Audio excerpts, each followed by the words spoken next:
আমরা দেশের স্বার্থ, মানুষের স্বার্থ এবং একই সাথে দলের দীর্ঘমেয়াদী পরিকল্পনার কথা চিন্তা করে আমরা 11 দলীয় জোটে অংশগ্রহণ করেছি এবং সেখানে আমরা 30টি আসনে প্রতিদ্বন্দ্বিতা করেছি। আমাদের যারা মাঠ পর্যায়ে একটা দলের এই শুরুর পর্যায়ে কাজ করছেন, কোনো কিছু বিনিময় ছাড়াই তারা কিন্তু দিনরাত অক্লান্ত পরিশ্রম করে কষ্ট করে যাচ্ছেন, কাজ করছেন।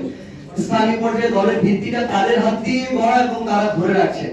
সেই জায়গায় আমরাও আমাদের জায়গা থেকে সব সময় তাদের ওই পরিশ্রমটাকে, কষ্টটাকে আমরা অ্যাকনলেজ করি।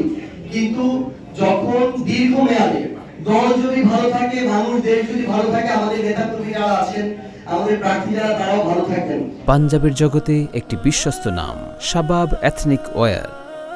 তো সেই জায়গায় দীর্ঘমেয়াদী বৃহৎ স্বার্থকে সামনে রেখে আমরা এই সিদ্ধান্ত নিয়েছিলাম এবং তাদের সাথে আমরা কথা বলেছি।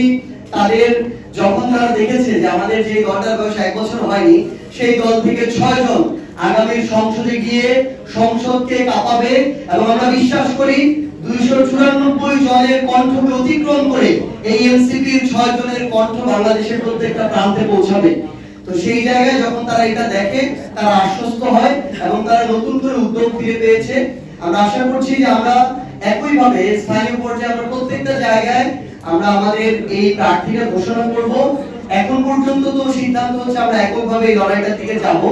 যদি শেষ সময় গিয়ে এরকম হয়, আমরা সবার সাথে বসে দলের যেটা বৃহৎ স্বার্থ থাকবে, সেই স্বার্থকে আমাদেরকে আমরা আমাদের জায়গা থেকে সিদ্ধান্ত নিব। আশা করছি আমাদের সাংগঠনিক বোঝাপড়ায় কোনো সমস্যা হবে না।